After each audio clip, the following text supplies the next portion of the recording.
Hello there, and thank you for joining the No Grow Skill podcast. I have a very special guest today who happens to be what I would consider a neighbor, someone in Louisiana, which is very close to me here in Mississippi.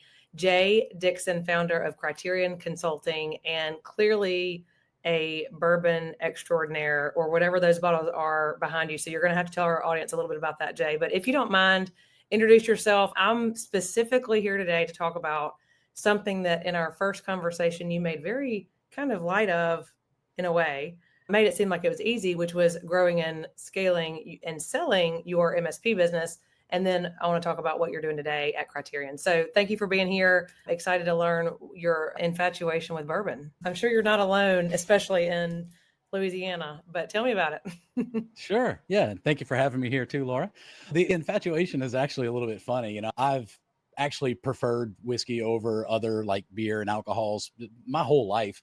But Yep. it was when COVID happened and a lot of the vendors and suppliers started doing virtual tastings. And then I Oh, also noticed like I would walk into my store and bottles that you used to be able to just walk in and buy suddenly were gone.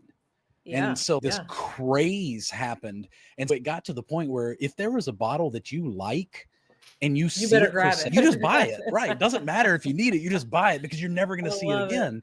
And, add in a little bit of like the bourbon companies got into that and started creating Right. special releases. This Right. turned into a You game. capitalize on it. Right. I Oh, love it's it. crazy, I love it. I but do. I'll tell you, I do. please. No, you're fine. I was going to say that I like my favorite thing about this though is because yes, it has turned into a game, but having people over and like doing the tour and like That's so fun. no bottle is off limits. This isn't like a collection game. Let's have a little fun. Let's I see love it. what you like. I love it. It's I'm fun. that way. I would say more with wine, and I'm getting really into I wine could get that's not behind made that. in the United States. So yeah, so I'm kind of learning a little bit. I actually was just going to say I have a friend who moved to Japan for a couple of years, and there were a couple of particular bottles that were not sold in certain parts of the United States or whatever. Anyway, so she forfeited bringing home her clothes from Japan to stock her luggage with bourbon. You've done it. Been Guilty. there. I love Travel it. with these little blow up bags that I can put around the bottles It's and so whatnot. smart. You got to do it when you can grab it. Well, Jay, I'm really excited.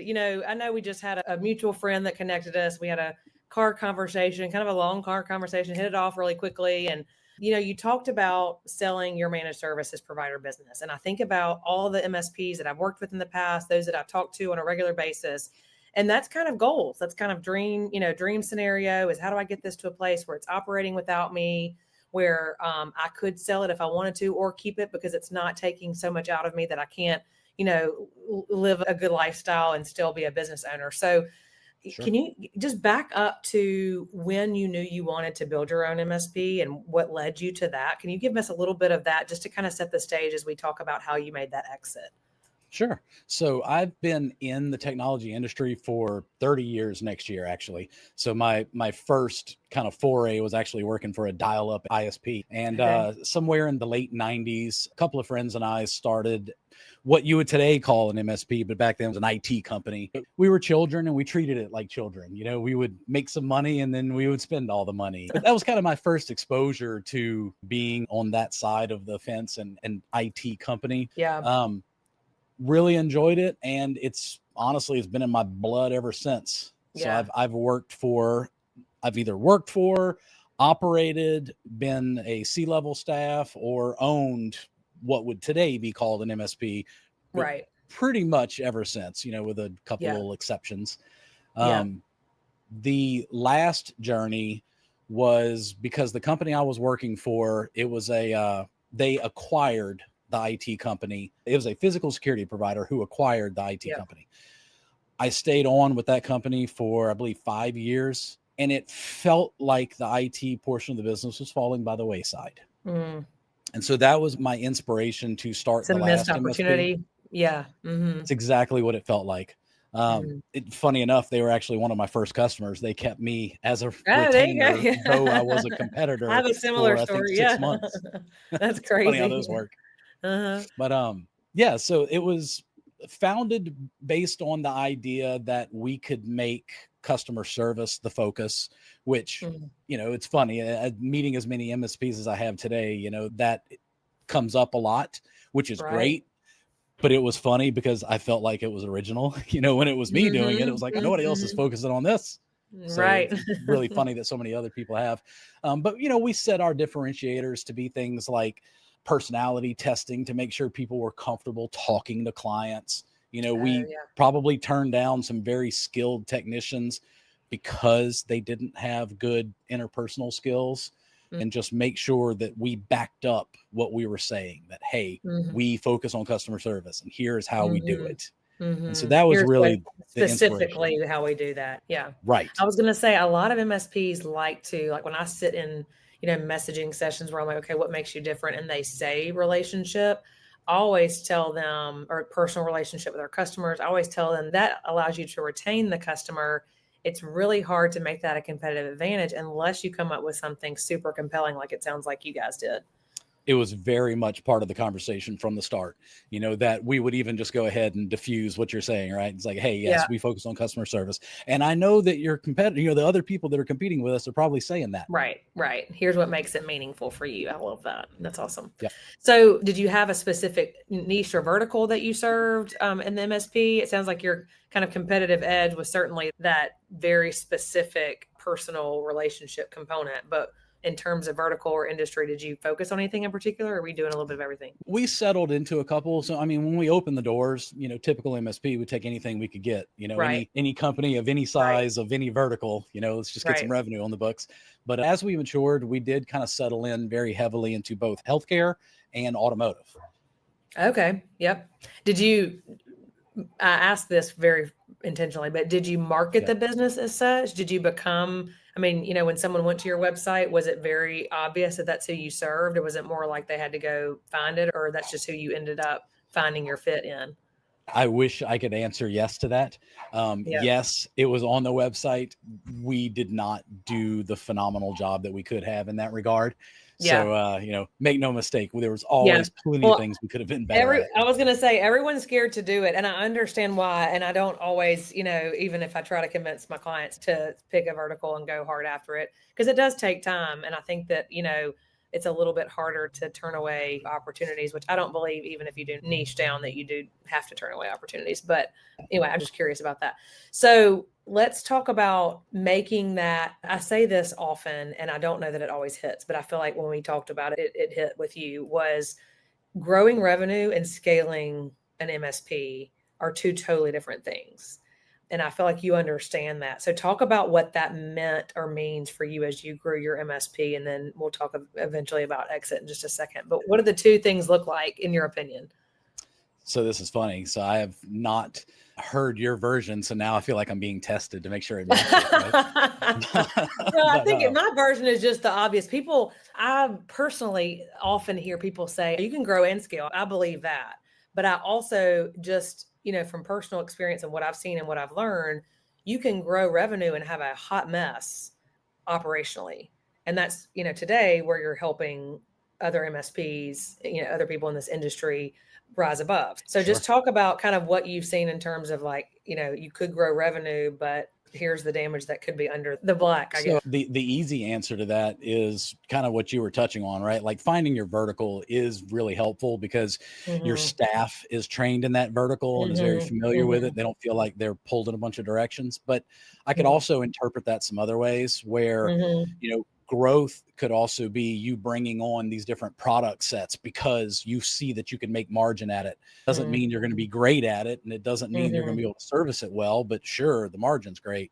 Whereas scaling is definitely going to be more intentional, right? mhm, Where you're going to, let's say you are going to make the decision to bring on a new product. Okay, cool. What does that look like? How do we build the processes for it? right. How do Not we just train throw everybody? it into a conversation. Yes. Exactly. I think that from what I've seen, depending on the size of the MSP, depending on the structure, the internal structure, and how things are organized, kind of who's calling the shots, you can see revenue growth really handicapped sometimes, or you see the revenue growth, but you see the operations handicapped by either throwing money on a problem or throwing a product out there without any process or structure. And so I think, yeah, that was really my goal, was just to make sure that anybody listening, we're talking to somebody who's scaled successfully, exited their MSP. If you aren't focused, this is kind of, I guess, my point is, if you're not focused on the operational growth as much as you're focused on growth in the spreadsheet on the outside, then you need to rethink your strategy and making sure that the two go hand in hand, I guess. Yes. You can maybe come just back. add some more. No, Yep. I think it's a good statement. What I'm hearing though is I want to make sure people aren't misinterpreting that. Yeah. Where I would not shy away from bringing on new clients at the right price, the right clients. That's good. Yep. No matter how you feel about your operations. If you feel like, because this is really, really common, you feel like your operations aren't up to par, so you're going to fix it before you go sell. And like, that's not a great strategy, because you can fix it while they are a customer. Absolutely. As long as you're working on it, right? Exactly. What I would shy away from is the development of additional products when you are having operational issues and when you are still trying to grow on the MSP side. Like, it feels like an easier thing to do, that it's like, hey, we're just going to do this new product across our customer base. That feels easier than just go and get new clients. But operationally, it's much easier to just get the new client. Okay, that's fair. I feel like that's a really good kind of bow on the conversation. I think that's good. I agree. Totally agree. Okay, so you've exited an MSP. Now you're teaching people how to get focused operationally. So tell me about leading up to this, what you did to make sure that your business was ready to sell. So there are a million opinions around this, but some of the ones that are more common, and I would say probably really aren't opinion, is you need to make it sellable. So a sell business really means, like, how ingrained are you into the everyday operations, right? Because if it relies on you to be there every day for operations, if it relies on you for all the relationships to the clients, like, if you cannot be removed, your business is not as sellable as it could be. So figuring that out, and that can be a whole bunch of different things, right? That has to be, shaping up processes and documentation. That has to be introducing other team members for relationships. Like, there's a lot to that, but that's a big component of it. Another component that I just touched on really is processes and documentation. The one thing that we all wish we have whenever we go work somewhere and dump into, I'm going to fix this issue for somebody, I wish I had documentation, but it's also the same thing that everybody doesn't want to do. Yep. Especially, I think it depends on the type of founder mind that you have too.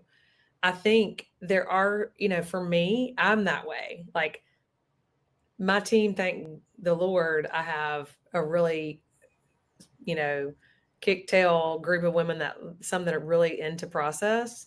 I think you need to have somebody like that on your team. Bring somebody like Jay in now and what he's doing, because if that's not the way that your brain works, it can make for a really bad documentation, because you won't do it if you don't enjoy it. Or, well, I right? tell you what, though, bad documentation is better than no documentation. Yeah. So I'll take it. Well, and now too, you think of Loom and all these different tools that you can video yourself, and Trainual and different. I'm sure there are other tools that you use. I've got a few internally that I use, but I'm a marketing agency. But I think that is a great, place to start, or at least, hey, if you're an MSP listening right now and you want to sell your business and that's the weakest link in your business, is it fair to say get started on that right now? Absolutely. You want it to be in a place where somebody can come in and just take over, right? Like, everything they need is there.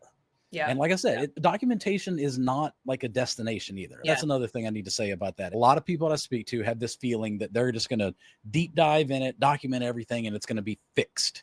And it's not. It's ongoing. It has to be updated. Even your good documentation will eventually become bad documentation. Right. So it's a culture you have to put together, and it takes time. It's not overnight. Right. Well, that's good. It's good to remind people that it's not nothing with a finish line. You have to always be improving those processes, right? Are there tools that you like to use or recommend? Are you able to share those, or is that a secret sauce? No, it's not, because at the end of the day, it doesn't matter. So I am guilty of the same thing that most MSP owners are guilty of, right? The shiny object syndrome. You see Yep. this new tool is Yep. going to solve Chasing all your those squirrels. problems. Yep. Yeah. I've had enough tool failures that Yeah. now it's like I'm almost like anti-tool in the sense that it's like Yeah. just Yeah. pick one. It The doesn't matter. basics. Yeah. Mhm. Pick it and own it and Yeah. make it the culture. The system. Okay. So how did you know that it was the right time to sell your MSP? I didn't. Someone made you an offer and you were like, that sounds good. Something like that. Yes. Young guy. So, I mean, Am I? I think that's kind of, yeah, I would say so. I'll take For an MSP owner to have already kind of checked that off. And I do, again, I kind of go back to like, this is goals. This is where a lot of people have been working 20, 25 years to accomplish this. And maybe there's a piece, maybe it's the systems they just haven't figured out, or there's a component they haven't figured out. So how was there any there wasn't like an epiphany that you knew it was time to buy, or was it more, time to sell, or was it more just like the opportunity presented itself and you exited? It's a man, I tell you, it's a story worthy of some of the bourbon on the shelf. It's almost So there were some positive events and there were some negative events that all kind of happened in the same time for me. I won't call him out by name, but I lost a really amazing, nearly day one employee due to some, let's just call him out since I'm not saying his name. His wife had cancer. And so he couldn't spend as much time in the business and he had to do something different. And he is still a good friend and we still play pickleball together. Well, up until I got surgery for hurting myself doing pickleball, which by the way, it's not as safe as they say. So there were some negative events. There's some others I could even tell stories about, but there were also some positives that happened as well. Those are less worthy of this time. That, like I said, this is a bourbon story. It was more that those combination of events opened me up to not only the possibility of selling, but also the possibility of what I could be doing with my life. Because this is largely, other than one little section of my life, what I've done my entire professional career. And I'll just say that I learned that I really, really, really like helping. So help. And I think that may have been one of the drivers, for even starting an MSP, because I really like helping people. Always felt like, hey, I could probably do this a little bit better as well. I'll tell you my experience in peer groups, because I exposed myself to a few different MSP peer groups. I say a few different, 3 different. The first 2, just won't say their names, didn't I'm not going to say that they're bad. If the bourbon came out and we started drinking it, then this might be right. Absolutely right. I'll just say that I'm not talking poorly about those peer groups. They work very well for some people. They didn't click with me. Yeah, sure. I discovered True Methods and they clicked with me. Right. And very good. Everything. The philosophies and the framework that, Gary Pica and his team put together. And it answered a lot of questions that I had and exposed me to a community that I was just fully embraced. Like, hey, if they're listening, love those guys, right? Love them. Love it. I have a very similar, amazing. in my world, it's the 7-figure agency group, but it's about 400 marketing agency owners. And I can spend, one day with them and feel more energized and inspired than ever. So I get it. Totally understand. It's a great experience. Like, I could almost do this whole talk just around peer groups and why you should do them. This is another little call out, but my very last quarterly in-person meeting, Gary Pica and Peter Bryden were actually making comments that we need to all prepare ourselves if we're no longer part of a peer group and how hard that's going to be. And I was like, good God, how well timed is this comment? This is my last meeting. And they were right, man. That's a hard thing to walk away from. But anyway, this is a bit of a tangent here, but get the emotional, Jay. That's good. That's good though. I think that's good to also think about. I've had conversations with MSP owners that have sold, have conversations with marketing agency owners in my world that have sold. And they're actually like, one in particular, he's actually one of my mentors, sold a plumbing and HVAC agency, but he said he wasn't prepared for the extreme loneliness that he encountered, because he had that sense of purpose. When you lead a team, when you own an agency or a firm, you sell that, you're disconnected from peer groups. I think that's something that you really need to think about and prepare for if that's something that you've built yourself around for a long time. So I think that's You very absolutely do. fair. So to conclude the rest of that story there, I thought I was going to exit and do something that I had also been doing, which was kind of my technology advisory firm, which I am still doing and still very heavy on. I thought that was going to be my future because I saw a lot of opportunities there. And that was also, kind of part of the inspiration to exit because like, I can pour energy into this. This is going to be great. But I had some people come to me that asked, hey, would you consider coming in and doing some like accountability coaching and some, some very technical, like specific thing. And so, oh yeah, I mean, sure. Now I could just be a cliche, the MSP that sells becomes the coach. What do you know? There you go. I really had no big intention to do that, but I took those guys on as clients and now I've taken a few others on and I really love this.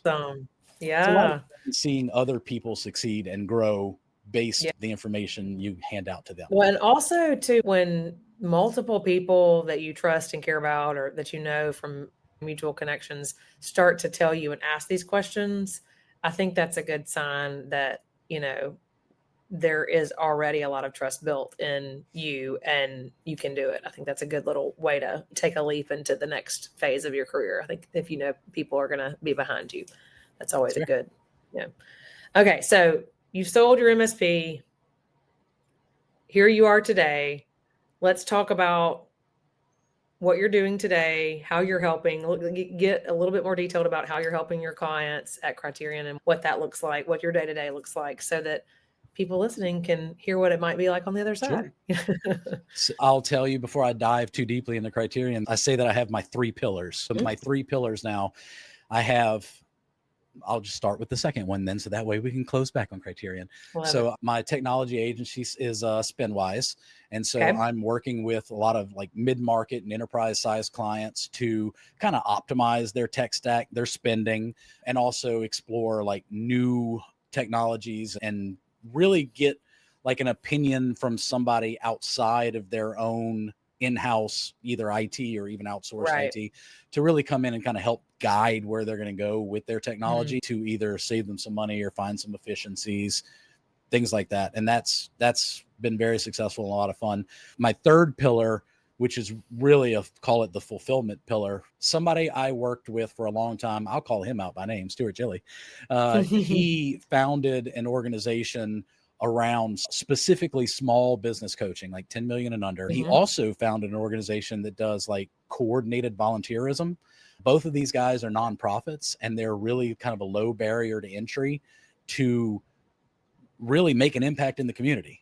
Right. Build these small businesses in one hand. And on the other hand, like help people volunteer. Right. Because a lot of people, they want to volunteer and they don't know where to go and they don't know how to get started. Need a connection. I need somebody to tell them where they can serve. Yeah. That's amazing. Big coordinated volunteerism effort. It's freaking awesome. And that is something that I was not able to do with him, or let me rephrase that. I felt like I was not able to do with him whenever I still owned my MSP. And taking, all those obligations away, it's been something I've really enjoyed. You've opened up to. That's great. Yes. So, and then the primary pillar.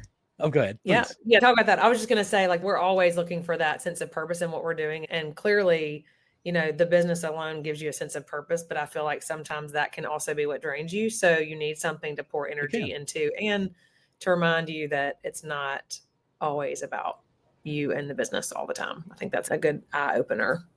Agreed. But yeah. So let's talk about the number 1 pillar. That's what I want to hear about. So Criterion Consulting it's really, call it my platform company for all the others, so to speak. It's not true, but it's a nice little word since everybody likes talking about platform companies these days. But it's really, it is my consulting arm. Right. So I am working with MSPs kind of in various capacities. I don't have a niche. I'm really just working with people to find out where their pain is and help them with the thing that is the most painful to them first. So some of them, we are working a little bit around sales and marketing, not a sales trainer, but I do have a sales background. And so kind of helping them, what does it mean to hire a salesperson and how do you manage them? because too often MSPs will hire a salesperson, send them out to the streets and say, good luck. And the owner's too busy to teach them. Yep. Yeah. And we know how most of those situations go. That's right. Around that. But then also helping around like documentation culture and how you get buy-in and how to get people to do it. Some of my engagements are even a little bit more technical. Just, you know, hey, how do we get these things talking and how do we get this automation going? So I'm not diving into any sort of a niche. I'm really just, like I said, just getting with people to find out where their pains are and then just tackle it one step at a time. I think that really is your niche right there, is biggest pain at an MSP. I feel like that's enough, you know, like if you're not doing one particular thing because of your experience, you've got a lot of expertise in a lot of different things, which to me is very high value, because in most MSPs, there's more than one thing that could use a little, you know, oil, one or two things that mine did.